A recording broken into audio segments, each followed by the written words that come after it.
that my staff send to my phone. Because of the internet. Because The internet. the quality of internet Okay. in some places are not the same as where I live Yes. or In the KL, workplace. So that makes you realize actually technology without the infrastructure support, then no matter how good The you technology as a is, user, you cannot really be innovative or make things done. One of the things I argue, the technology today, they're using in farming, for example, the IoT. Yes. But it really requires a support of the infrastructure because IoT, they need to gather the information in real time. So if internet slow down or things doesn't work, the information is not fed to the technology to know what they need to do. Yes. Then the whole IoT in farming will be a problem. So I'm not saying this to create a problem. Of course, we can fix the problem. But as it is, we must realize that I like to use this term, never, we have to keep the pigeon. Why we have to keep the pigeon?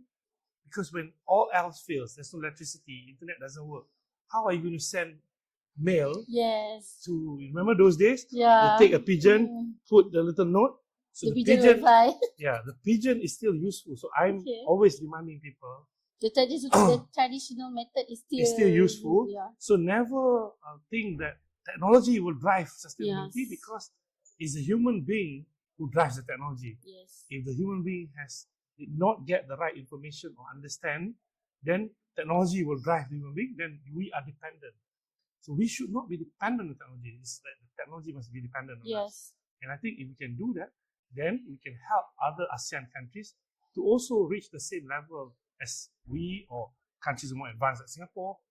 Then only we can talk about this question. The sustainable.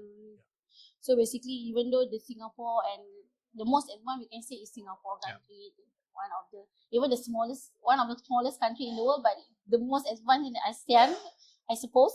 But still, for ASEAN, we have ASEAN Help ASEAN program, of which we will help the other ASEAN. In fact, in the last 2 years, part of the work that I do at INPUMA, we are also the recipient of Malaysian Technical Cooperation Program.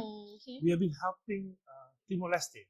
Yes. So our newest twice, member. The newest member. But before they joined, the last 2 years, we have been training their senior officials to make sure that they reach the level that they can then be and talk equally with the other ASEAN member Yes. countries. But it's still, as you mentioned before, the infrastructure at Timor-Leste need also be Of as course. how it is in Malaysia. Yes. So we need to help in that term as well. Let me give you a real example. Of course, this happened many years ago, but still a good way for us to reflect. I was working with the United Nations, Okay. and with the United Nations, we have all the technology and all things. This was in the early 90s, and I received an invitation from New Delhi, India. Okay. So the invitation state that, I'm invited to come and speak about technology at that time. And I saw there is a fax number in the letter. So I immediately wrote, those days there's no email, right? So I wrote a letter and I faxed it back to them. Oh, okay. This was fax. Later I found out for them in India to receive my fax, they have to pay $3.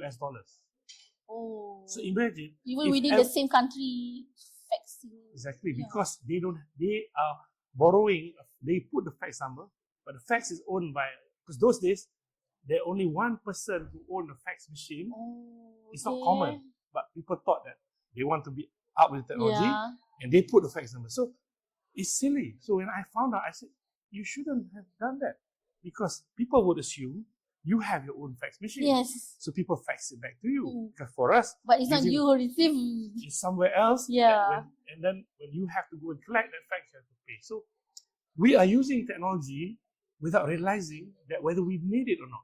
Yes. So when I arrived in India, when I was talking, the hotel where I stayed at that time, it was supposed to be a 5-star hotel, but unfortunately, this was in 1992, 93.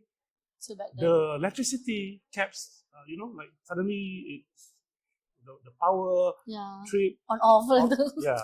Then I learned that if they start to use a computer before they could finish a letter, the power failed, and they have not saved the letter. Yes. So they have to start all over again. So the cost of technology becomes more expensive because not only they have to buy a computer, they have to buy what they call the uninterrupted power supply. So those days in India, every computer, they have to buy extra machine, which is to make sure that they regulate when the, it's like, in the rural areas in Malaysia, they have like generator. So the uninterrupted power supply acts like that. So if there's a power cut, this unit will take over to make sure that they have time to save the file. But that's silly. Yes. The increased a lot cost. of work.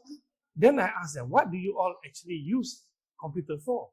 To write letters. So I said, if you use to write letters, just get typewriter. Yes, typewriter without need. So and one of the things which I forgotten to mention in my presentation earlier is to use appropriate technology. Because technology, this is a technology. Yes. Technology is not just, this is technology. Because I use this technology to write and I can still send letters. So people must understand technology is not just computer, electricity, Wi-Fi, AI. Pencil is technology. Anything that you use to do things, to get the message across, is a tool. It's a tool. So, and I think it's critical for people to assess their needs, their surrounding, and the capacity they have, and use what is appropriate for them. I mean, that's basically the message that I would like to share. But it doesn't necessarily for if we see other countries using AI, but we are not there yet. We want to use it. Then you use it for the sake of using it. Then you don't know the purpose, the real purpose of using it. Exactly. And the infrastructure, as you mentioned before. Yeah. So I think that's enough and very broad of the insight, especially with the experience that has been shared by Datuk Anis. So thank you so much, Datuk Anis, for the sharing. I hope we can meet again in the future for another WebTV, maybe another longer session. You can. Certainly. Come to my office and we can have a chat. I can have coffee for you. Yeah. Okay, thank you so much, Dr. Anis, and we will see you again for the next WebTV session. Thank you so much.